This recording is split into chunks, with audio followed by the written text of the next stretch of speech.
दुनिया कैसे भूल सकती है कि कैसे पैसों के लालच और अपनी हैवानियत के कारण बेल्जियम के एक राजा ने कोंगो में 1 करोड़ से अधिक लोगों को मरवा दिया था। दुनिया कैसे भूल सकती है कि फ्रांस और जापान ने वियतनाम को ऐसा निचोड़ा कि 1945 में वियतनाम में अकाल पड़ गया, जिसमें 20 लाख लोग मारे गए। दुनिया कैसे भूल सकती है कि डच ईस्ट इंडिया कंपनी ने 1621 में इंडोनेशिया के एक छोटे से द्वीप पर ऐसा नरसंहार किया कि द्वीप की 90% स्थानीय आबादी ही खत्म हो गई। दुनिया को अभी भी याद है कि जापान ने 1937 में चीन पर हमला कर नानजिंग शहर में 3 लाख से अधिक लोगों की हत्या करा दी थी और महिलाओं का बड़े पैमाने पर बलात्कार हुआ था। दुनिया अभी भूली नहीं है कि 1930 के दशक में स्टालिन की सामूहिक कृषि नीति के कारण 15 लाख कजाक लोगों की मौत हो गई थी। हमें भी याद है कि भारतीय इतिहास में भी वो घिनौना दौर आया था जिससे ब्रिटेन के खजाने को तो गले तक भर दिया गया, लेकिन भारत को अंदर से बिल्कुल खोखला कर दिया गया। दोस्तों, इतिहास में ऐसा होते हुए हमने कई बार देखा है कि कैसे एक ताकतवर निर्दयी देश ने दूसरे कमजोर देश को लूटा, उसकी संस्कृति को नष्ट किया और वहां के लोगों को गुलाम बना दिया। यही कहलाया साम्राज्यवाद। साम्राज्यवाद यानी वो क्रूर तरीका जिससे शक्ति में चूर देशों ने कमजोर देशों के बहुमूल्य संसाधनों पर कब्जा किया, लूटा और अपने आप को अमीर और विकसित बनाया। साम्राज्यवाद यानी वो तलवार जिसके सामने मानवता, नैतिकता, कानून सब के सब अपना दम तोड़ देते हैं। अमेरिका से लेकर अफ्रीका, एशिया तक हर जगह इस तलवार की छाया पड़ी है। दोस्तों, आज हम बात करेंगे साम्राज्यवाद के घिनौने कारनामों की जिसने मानवता को शर्मसार किया। आज जानेंगे कि क्या सच में साम्राज्यवाद खत्म हो गया है या इसने बस अपना भेष बदल लिया है और शोषण बदस्तूर जारी है। क्यों कहा जाता है कि आज भी शक्तिशाली देश आर्थिक और राजनीतिक प्रभुत्व बनाए रखने के लिए नई साम्राज्यवादी नीतियों का उपयोग कर रहे हैं। नव साम्राज्यवाद क्या है? कैसे चीन मॉडर्न टाइम में एक नई साम्राज्यवादी शक्ति बनकर उभर रहा है? चीन ऐसा क्या कर रहा है जिसके कारण चीन को एक साम्राज्यवादी शक्ति कहा जा रहा है? चीन संसाधनों को पाने के लिए कैसे दुनिया के कई देशों को अपने कंट्रोल में कर रहा है? क्या भारत संसाधनों को पाने की रेस में पीछे हो गया है? क्या भारत कभी साम्राज्यवादी शक्ति बन सकता है? भारत को क्या करना चाहिए? स्वागत है आपका, आप देख रहे हैं द फोर्थ डायमेंशन। मेरा नाम है अमृत।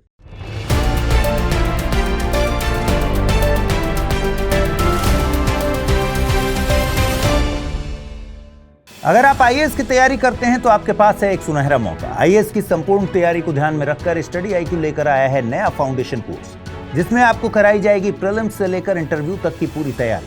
फाउंडेशन कोर्स में आपको 1000 घंटों से ज्यादा की live classes, 1-to-1 mentorship, daily current affairs, test series, CSAT की क्लासेस, प्रीलिम्स और मेंस रेजिडेंशियल प्रोग्राम और इंटरव्यू गाइडेंस प्रोग्राम तो मिलता ही है। साथ ही सबसे बड़ी सुविधा के तौर पर आपको मिलती है प्रीलिम्स पास करने पर पूरी फीस वापस की गारंटी।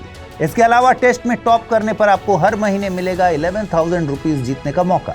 तो तुरंत कीजिए अमृत लाइव कोड का यूज और जुड़िए सबसे कम प्राइस में हमारे बैच के गोल्ड, प्लैटिनम और डायमंड प्लान के साथ। अगर फिर भी कुछ कंफ्यूजन हो तो डिस्क्रिप्शन में दिए गए लिंक पर क्लिक कर दीजिए या फिर amrit@studiiq.com पर मुझे मेल कर दीजिए। चीन के नव साम्राज्यवाद को समझने से पहले चलिए समझते हैं कि कैसे साम्राज्यवादी मानसिकता ने दुनिया में जबरदस्त शोषण और अत्याचार किया। इतिहास गवाह है कि जब भी कोई देश बेतहाशा समृद्धि और शक्ति की तलाश में निकलता है तो अक्सर वह न्याय और नैतिकता की सीमाएं लांघ जाता है। दोस्तों, साम्राज्यवादी देशों ने अपने पैर पसारने के लिए कभी भी सीधे युद्ध का सहारा नहीं लिया, बल्कि एक चोर की तरह दबे पांव व्यापार और संस्कृति का नकाब पहनकर धीरे धीरे उपनिवेशों को खोखला किया।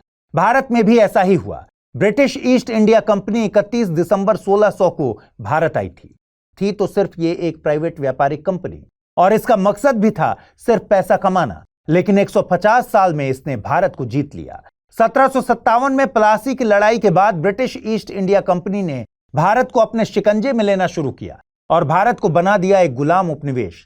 ब्रिटिश ईस्ट इंडिया कंपनी सिर्फ एक व्यापारिक कंपनी थी, लेकिन इस कंपनी ने धीरे धीरे पूरे देश के संसाधनों पर राज कर लिया। आपको यह जानकारी शॉकिंग लगेगी कि भारत की सन 1700 में वैश्विक जीडीपी में हिस्सेदारी 24% थी, लेकिन ब्रिटिश साम्राज्यवादी नीतियों के कारण 1947 तक यह घटकर 3% रह गई। सिर्फ 3%। इमेजिन कीजिए किस कदर लूट का दौर चला होगा कि दुनिया की जीडीपी में 24% हिस्सेदारी रखने वाला देश सिर्फ 3% की हिस्सेदारी में आ गया। ऐसा माना जाता है कि ब्रिटिश राज के दौरान भारत से आज की वैल्यू में $45 ट्रिलियन ब्रिटेन ले जाया गया था, लेकिन बात सिर्फ धन की लूट की नहीं थी। ब्रिटिश नीतियों की वजह से 1770 में आए बंगाल के अकाल में 1 करोड़ से ज्यादा लोग मारे गए। लेकिन सिर्फ भारत नहीं था जिसने अंग्रेजों की औपनिवेशिक नीतियों का दमन चक्र सहा। चीन को भी ब्रिटेन की साम्राज्यवादी तलवार के आगे झुकना पड़ा। 19वीं सदी में ब्रिटेन और चीन के बीच अफीम व्यापार एक ऐसा षड्यंत्र था जिसने एक समृद्ध सभ्यता को गुलामी की तरफ धकेल दिया। ब्रिटिश ईस्ट इंडिया कंपनी ने भारत में अफीम उगवाई और इसे चीन में बेचा, जिससे लाखों चीनी नागरिक नशे की गिरफ्त में आ गए।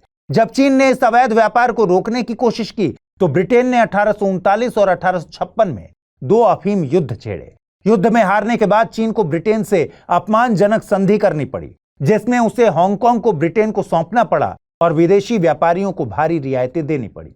जानते हैं इस शोषण का असर क्या हुआ? इस युद्ध के बाद चीन की अर्थव्यवस्था चरमरा गई और 100 से ज्यादा सालों तक वह विदेशी ताकतों के दबाव में रहा। लेकिन ब्रिटेन यूरोप की अकेली शक्ति नहीं था जिसने जुल्म ढाया। अभी तो दुनिया को देखना था किंग लियोपोल्ड द्वितीय का क्रूरतम आतंक। लियोपोल्ड द्वितीय ने कैसे 1 करोड़ लोगों को मार दिया, यह जानने से पहले आप दुनिया की मुख्य साम्राज्यवादी शक्तियों का घिनौना इतिहास जान लीजिए।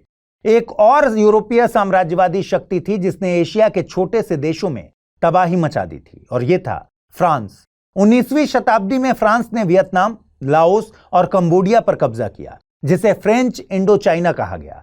फ्रांसीसी औपनिवेशिक शासन के दौरान वियतनाम से चावल और रबर का बड़े पैमाने पर निर्यात किया गया, लेकिन वियतनामी जनता भूख से मरती रही।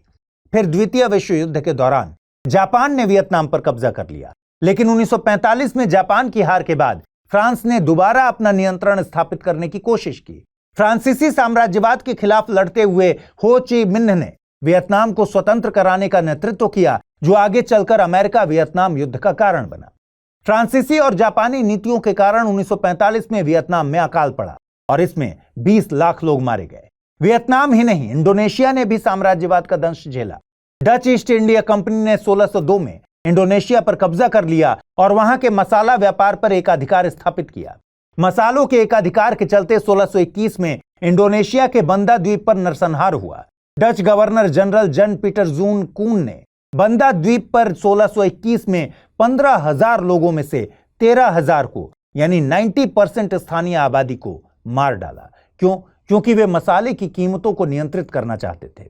1949 तक इंडोनेशिया डच उपनिवेश बना रहा और वहां से अरबों डॉलर मूल्य का मसाला, रबर और तेल निकाला गया और जनता का शोषण किया गया। साम्राज्यवादी ताकतों की बात हो और जापान का जिक्र ना हो। 19वीं और 20वीं शताब्दी में जापान ने भी पश्चिमी देशों की तरह साम्राज्यवाद को अपनाया और कोरिया, चीन, ताइवान और मंचूरिया पर कब्जा कर लिया। जापान ने 1937 में चीन पर हमला कर नानजिंग शहर में 3 लाख से ज्यादा लोगों की हत्या की और महिलाओं का बड़े पैमाने पर बलात्कार किया। कोरिया में 1910 से लेकर 1945 तक के 35 साल के जापानी शासन के दौरान लाखों लोगों को गुलाम बना दिया गया, उनकी भाषा और संस्कृति को दबा दिया गया। यही वजह है कि कोरिया और चीन में जापान के खिलाफ नफरत आज भी देखी जाती है। ऐसा ही एक किस्सा रूसी साम्राज्यवाद का भी है। 20वीं सदी में रूसी साम्राज्य ने मध्य एशिया यानी कजाकिस्तान, उज्बेकिस्तान, ताजिकिस्तान पर कब्जा कर लिया और वहां के संसाधनों पर नियंत्रण कर लिया। 1930 के दशक में स्टालिन की कजाकिस्तान में सामूहिक कृषि नीति के कारण 1932-33 में 15 लाख कजाक लोगों की मौत हो गई और लाखों लोगों को निर्वासित कर दिया गया। सोवियत संघ ने मध्य एशिया को सिर्फ कपास, तेल, गैस जैसे कच्चे माल की आपूर्ति करने वाला क्षेत्र बना दिया। सिर्फ एशिया ही नहीं, दक्षिण अमेरिका का एक बड़ा देश भी साम्राज्यवाद के शोषण से बच नहीं पाया और यह देश था ब्राजील। पुर्तगाल ने ब्राजील में गन्ने और सोने के उत्पादन के लिए लाखों अफ्रीकी दासों को इस्तेमाल किया।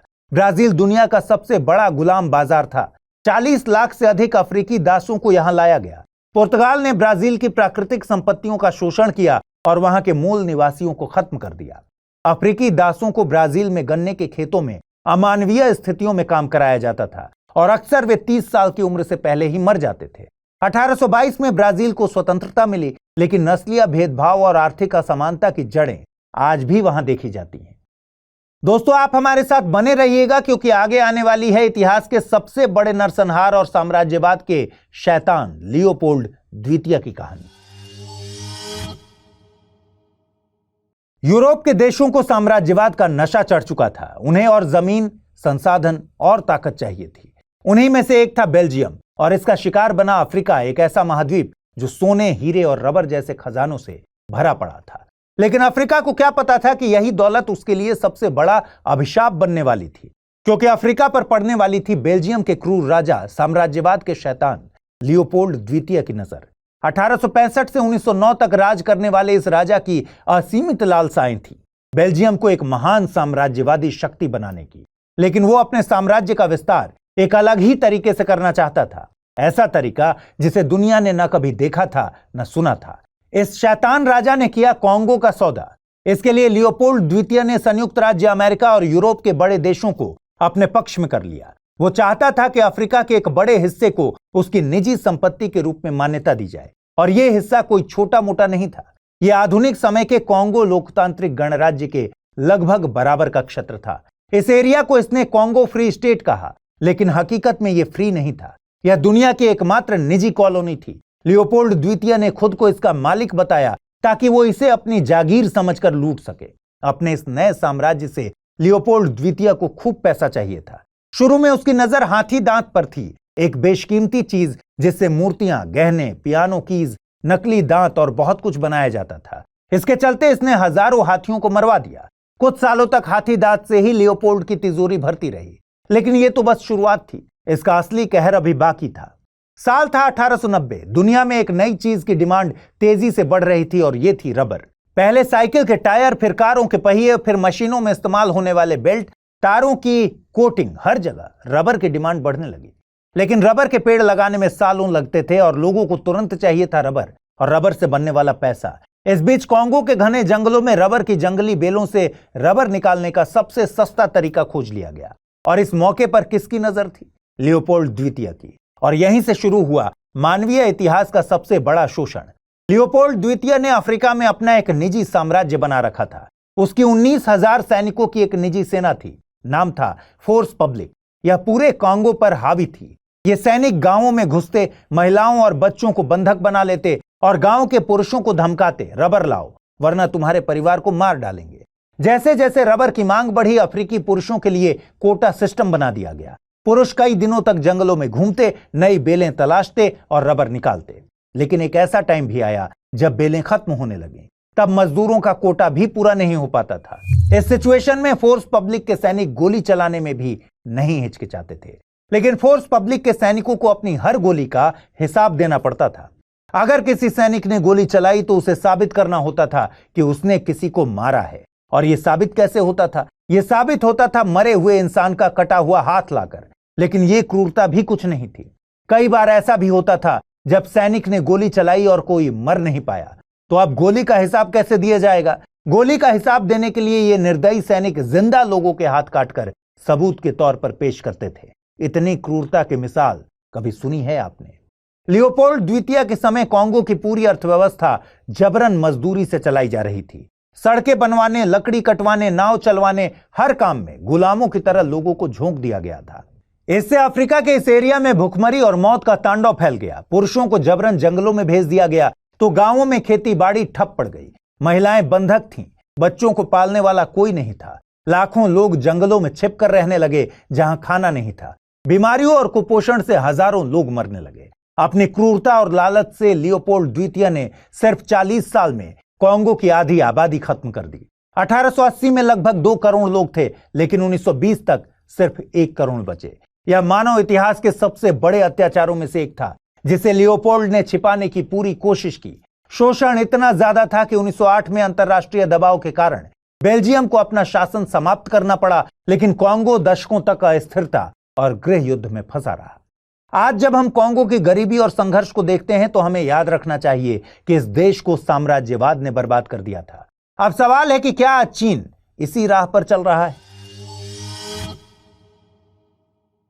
चीन के साम्राज्यवाद को समझने से पहले हमें यह देखना होगा कि सेकेंड वर्ल्ड वॉर के बाद साम्राज्यवाद ने कैसा मुखौटा पहन लिया था। देखिए, सेकेंड वर्ल्ड वॉर खत्म होते होते साम्राज्यवाद का क्लासिकल स्वरूप खत्म होता गया था और 20वीं सदी के मध्य तक अधिकांश उपनिवेश आजाद हो गए थे। इन देशों में राजतंत्र की जगह लोकतंत्र और गणतंत्र ने ले ली। अब कोई ताकतवर देश अपनी ताकत का इस्तेमाल शोषण के लिए नहीं कर सकता था। लेकिन नए आजाद हुए देशों में संसाधन तो थे नहीं, नए देशों में बाजार तो था ही। इसके अलावा मिडिल ईस्ट और दक्षिण अमेरिका के कई देशों में तेल की खोज हो चुकी थी। अब दुनिया में तेल या गैस सबसे बहुमूल्य संसाधन बन चुके थे। तेल और गैस से ही दुनिया चल रही थी, यानी अब तेल पर जिसका कब्जा होगा उसका दुनिया पर राज होगा। इन्हीं संसाधनों की जरूरतों के चलते 20वीं सदी में अमेरिका ने साम्राज्यवाद का एक नया रूप पेश किया और यह था आर्थिक और राजनीतिक हस्तक्षेप। यही कहलाया नव साम्राज्यवाद। यानी एक तरफ कमजोर देशों के बाजारों पर कब्जा करो, उन्हें अपने सामान बेचो, जैसे Coca Cola, Pepsi, Johnson and Johnson, McD, Domino's, Apple, Microsoft, Google, Facebook, Moderna, Pfizer, Netflix, Amazon और भी न जाने कितनी अमेरिकी कंपनियां जो कई देशों के मार्केट को डोमिनेट करके रखी हुई हैं।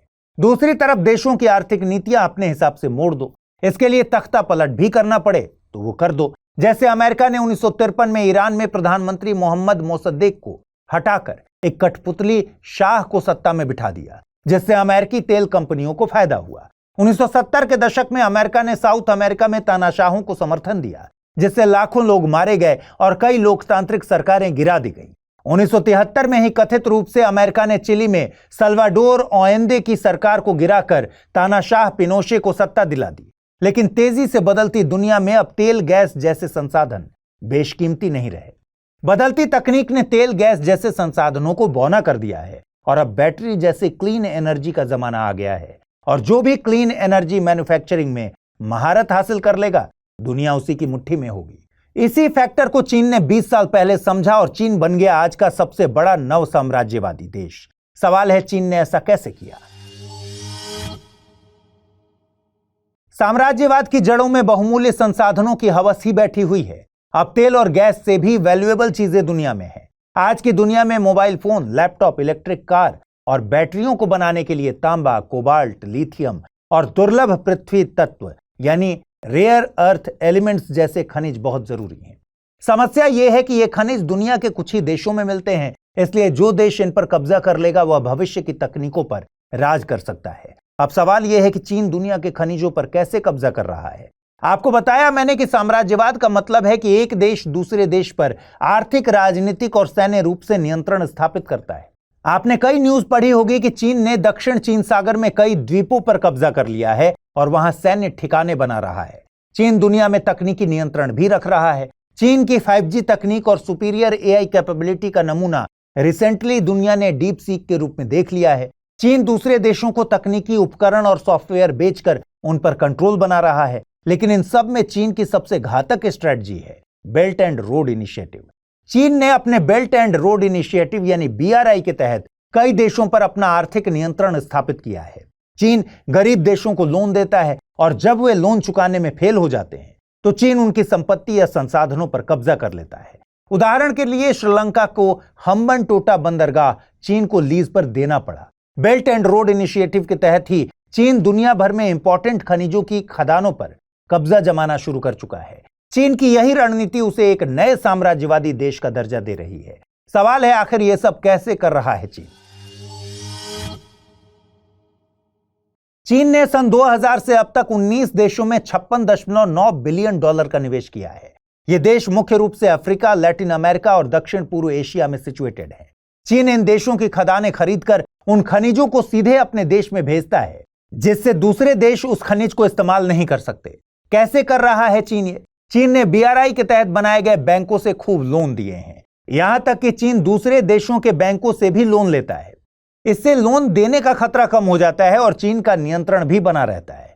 इससे पता चलता है कि चीन बहुत सोच समझकर काम कर रहा है। वो लोन देने का काम दूसरे बैंकों को दे रहा है, लेकिन नजर खुद रख रहा है। एक और बात ध्यान देने वाली यह है कि चीन ने जो लोन दिए हैं उनमें से 81% ऐसे हैं जो सीधे सरकार को नहीं दिए गए हैं।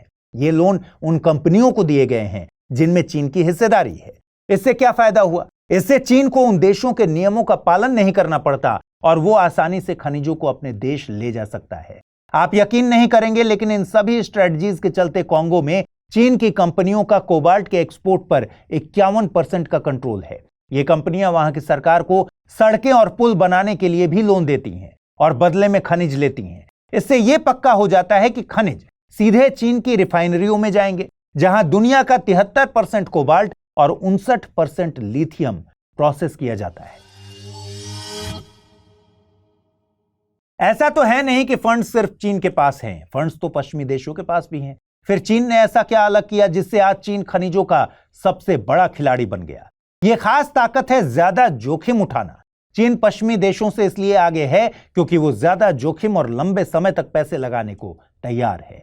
चीन ने ज्यादातर पैसे बड़ी बड़ी परियोजनाओं में लगाए हैं। इससे चीन उन देशों में खनिजों का सबसे बड़ा निवेशक बन गया है। उदाहरण के लिए पेरू की तांबे की खदानों में चीन ने 15.4 बिलियन डॉलर लगाए, जिससे चीन वहां सबसे बड़ा इन्वेस्टर बन गया। दूसरी तरफ पश्चिमी देशों की कंपनियों पर शेयर होल्डर्स का दबाव होता है और उन्हें पर्यावरण और सामाजिक नियमों का भी पालन करना होता है, इसलिए वो पीछे हट जाती हैं। जबकि चीन को शेयर होल्डर्स की परवाह नहीं है, वो पर्यावरण और सामाजिक नियमों पर भी ज्यादा ध्यान नहीं देता। फॉर एग्जाम्पल, अमेरिकी कंपनी फ्रीपोर्ट मैकमोरन को democratic Republic of Congo DRC में नुकसान हुआ तो इसने 2016 में हाथ खींच लिया और यहां तक कि उसे कॉन्गो से निकलना भी पड़ा और तब चीन ने वहां अपनी पकड़ बना ली और चीन की कंपनियों ने उसकी प्रॉपर्टी खरीद ली। जोखिम लेने की ताकत के अलावा चीन के पास है और कौन सी ताकत? यह है सस्ते कर्ज देने की ताकत। जी हां, चीन की सरकार भी अपनी कंपनियों को सस्ते लोन देती है और यहां तक कि चीन अपनी कंपनियों को बिना शर्त सब्सिडी वाले लोन तक देता है। आप यकीन नहीं करेंगे, लेकिन चीन के 83% खनिज लोन पश्चिमी देशों की तुलना में सस्ते होते हैं। इस कारण से चीन की कंपनियां पश्चिमी देशों की कंपनियों से कम कीमत पर खनिज खरीद पाती हैं और इससे चीन लिथियम के लिए अर्जेंटीना, तांबा के लिए जाम्बिया और निकल के लिए इंडोनेशिया जैसे देशों में खनिजों का सबसे बड़ा खिलाड़ी बन गया है। अगर आप आईएएस की तैयारी करते हैं तो आपके पास है एक सुनहरा मौका। आईएएस की संपूर्ण तैयारी को ध्यान में रखकर स्टडी आईक्यू लेकर आया है नया फाउंडेशन कोर्स, जिसमें आपको कराई जाएगी प्रीलिम्स से लेकर इंटरव्यू तक की पूरी तैयारी। फाउंडेशन कोर्स में आपको 1000 घंटों से ज्यादा की live classes, 1-to-1 mentorship, daily current affairs, test series, CSAT की क्लासेस, प्रीलिम्स और मेंस रेजिडेंशियल प्रोग्राम और इंटरव्यू गाइडेंस प्रोग्राम तो मिलता ही है। साथ ही सबसे बड़ी सुविधा के तौर पर आपको मिलती है प्रीलिम्स पास करने पर पूरी फीस वापस की गारंटी। इसके अलावा टेस्ट में टॉप करने पर आपको हर महीने मिलेगा 11,000 रुपीज जीतने का मौका। तो तुरंत कीजिए अमृत लाइव कोड का यूज और जुड़िए सबसे कम प्राइस में हमारे बैच के गोल्ड, प्लैटिनम और डायमंड प्लान के साथ। अगर फिर भी कुछ कंफ्यूजन हो तो डिस्क्रिप्शन में दिए गए लिंक पर क्लिक कर दीजिए या फिर amrit@studiiq.com पर मुझे मेल कर दीजिए। अब हमारे सामने सबसे बड़ा सवाल यह है कि इस पूरे गेम में भारत कहां स्टैंड कर रहा है, भारत की सिचुएशन क्या है। देखिए, भारत ना कभी साम्राज्यवादी देश था और ना ही ये कभी बनेगा, लेकिन भारत भी समझता है कि क्रिटिकल मिनरल्स की क्या वैल्यू है और इसलिए भारत ने हाल ही में नेशनल क्रिटिकल मिनरल मिशन शुरू किया है। भारत ने अर्जेंटीना में लिथियम खदान खोजने की शुरुआत की है, लेकिन हम चीन से काफी पीछे हैं। चीन पहले ही यहां 3.2 बिलियन डॉलर का निवेश कर चुका है। असलियत यह है कि भारत के पास चीन जितना पैसा नहीं। दूसरी बात, भारत जहां भी खदान खोजने की शुरुआत करेगा वहां चीन पहले से बैठा होगा। तो सवाल है कि क्या करे भारत। देखिए, भारत को क्वाड देशों के साथ पार्टनरशिप करनी चाहिए। अमेरिका, जापान, ऑस्ट्रेलिया और भारत मिलकर खनिजों की सप्लाई चेन बना सकते हैं। ऑस्ट्रेलिया में भारतीय कंपनियां पहले से खनिजों की तलाश कर रही हैं। इसके अलावा भारत के पास एक और स्ट्रेटजी हो सकती है, यह है मिनरल सिक्योरिटी पार्टनरशिप, एमएसपी का इस्तेमाल। यह पार्टनरशिप अमेरिका, यूरोप की योजना है जिससे भारत को खनिजों की सप्लाई को सुरक्षित करने में मदद मिल सकती है। इसका एग्जाम्पल है लोबिटो कॉरिडोर प्रोजेक्ट। ये एक रेल लिंक है जो अफ्रीकी देशों को पश्चिमी देशों से जोड़ेगा ताकि चीन की पकड़ कमजोर हो। लेकिन क्या क्वाड के साथ पार्टनरशिप और मिनरल सिक्योरिटी पार्टनरशिप से भारत इस गेम का बड़ा प्लेयर बन पाएगा? देखिए, सच्चाई तो यह है कि बड़ा प्लेयर बनना तो फिलहाल दूर की कौड़ी है, लेकिन भारत को अपने इंटरेस्ट को सिक्योर करने के लिए फिलहाल अफ्रीका और लैटिन अमेरिका में निवेश बढ़ाना एक अच्छा ऑप्शन हो सकता है। और यह एक अच्छा टाइम भी है। क्यों? क्योंकि डीआरसी ने चीन के साथ $7 बिलियन की डील को फिर से नेगोशिएट किया है। भारत को इस मौके का फायदा उठाकर इक्विटी शेयरिंग और टेक्नोलॉजी ट्रांसफर जैसी रणनीतियां अपनानी चाहिए। कॉन्गो के अलावा भारत को लिथियम के लिए जिम्बाब्वे और रेयर अर्थ मेटल्स के लिए ब्राजील में निवेश बढ़ाना चाहिए। देखिए, कड़वी सच्चाई यह है कि हम इस दौड़ में चीन से लगभग 20 साल पीछे चल रहे हैं। चीन ने पिछले 20 सालों में महत्वपूर्ण खनिजों पर नियंत्रण जमाने की योजना बनाई और इसे सफलतापूर्वक लागू भी किया। लेकिन भारत के पास अभी भी मौका है। अब भारत को अभी नहीं तो कभी नहीं वाला एटीट्यूड अपनाना पड़ेगा। भारत को क्वाड देशों और अन्य साझेदारों के साथ मिलकर तेजी से काम करना होगा। भारत को राष्ट्रीय महत्वपूर्ण खनिज मिशन को और मजबूत करना होगा ताकि हम भविष्य के इस खनिज के दौड़ में पीछे न रह जाएं। अगर भारत ने अभी सही कदम नहीं उठाए तो हम 21वीं सदी के सबसे जरूरी संसाधनों की दौड़ में पीछे रह जाएंगे। दोस्तों कमेंट करके बताइए कि भारत को चीन का डोमिनेंस खत्म करने के लिए और क्या करना चाहिए। क्या भारत को भी साम्राज्यवादी रुख अपनाना चाहिए? आज के एपिसोड में इतना ही। जल्द ही मिलते हैं किसी और टॉपिक के साथ। तब तक पढ़ते रहिए, सीखते रहिए, बढ़ते रहिए। नमस्कार।